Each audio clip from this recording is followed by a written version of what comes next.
Дүйнө жүзү боюнча коронавирус жуктургандардын саны 5 миллиондон ашты. Ал эми Кыргызстанда 1000ден ашып 14 киши көз жумду. Өлкөнү коркунучка кептеген пандемияга байланыштуу быйыл Кыргызстанда айт намазы окулбайт. Ош шаарынын мусулмандар казысы айт майрамын ар бир жаран өз үйүнө тосоорун белгиледи.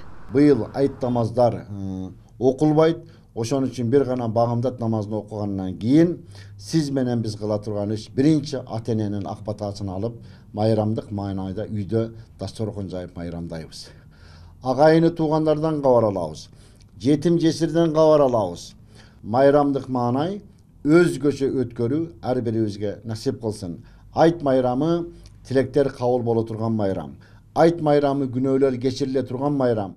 Күнү 746 киши ошол жерде көз өмүрүп отур. Кыргызстанда бүгүн 37 адамдан коронавирус тастыкталып, илдетти жугузгандардын жалпы саны 1350гө жеткендигин Саламаттык сактоо министринин орун басары Нурболот Үсөнбаев билдирди. Пандемияга байланыштуу айт майрамын топтолуп көпчүлүк болуп белгилөөгө тыюу салынганы учурдун талабы дешет Ош шаарынын тургундары. Анткени калктын ден соолугу баарынан кымбат. Масжидте рухсат берип койсо, жасал көпөйүп кетиши мүмкүн. Анда элге кыйын болот да. Массы нема болуп кетет, тепедем. Ошондо зор эле болот. Эми өткөрбөй эле коюш керек азыр. Мындай положение болуп атат, өткөрүштүн деле кереги жок азыр. Эмне кылат? Өткөрүп алып дагы бири-бирине жогуп көбөйө бергенден көрө өткөрбөй эле туруш керек шартка байланыштуу. Эми боло турган мусулманчылыкты үйдө деле жасаса болот. Намаз окуп атабыз, ораза кармап атабыз. Баардыгы Кудай Таалам кабыл кылсын. Tileklerimiz ошо. Ар күнү 10дон, 5тен, мына жок болду дейт, кайра 40 келет. Кайра ушундай бир балакат ооруга туш келдик эми. Эл журтка саламатчылык. Көп жерде чогулбай эле койгон жакшы өзүчө. Үйдө эле болгон жакшы. Если зарыл иш болсо, түшкөн макул. Ош шаарында айт күнү конокко баргандарга жана үйүнө конок чакыргандарга чара көрүүлөрүн Ош шаардык ички иштер башкармалыгы маалымдады. Эгер бул күнү топтолуп санитардык эрежелерди бузган жарандар байкалса, мыйзам чегинде жоопко тартылат. Өздөрүнүн үйүндө өтүп кеткен маркум жакын туугандарын эскерип, Куран чирсе болот.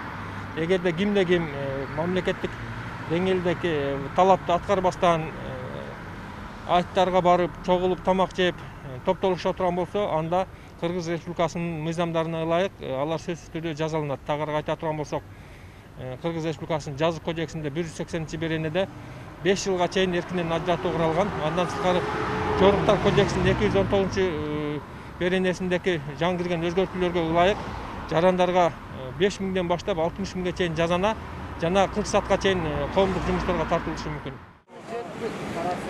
Өлкө боюнча өзгөчө абал режими алынганы менен өзгөчө кырдаал сакталуу жана карантин чаралары дагы күчүндө. Бирок көчөлөрдө автоунаалар жана жөө жүргөндөрдүн саны көбөйгөн. Тиешелүү кызматтар жана жергиликтүү бийлик жарандарды санитардык эрежелерди так сактап, зарылчылык болбосо үйдөн чыкпоого дагы да болсо чакырууда. Гүлнур Арапбай кызы, Самат Сайдамат уулу, жаңылыктар.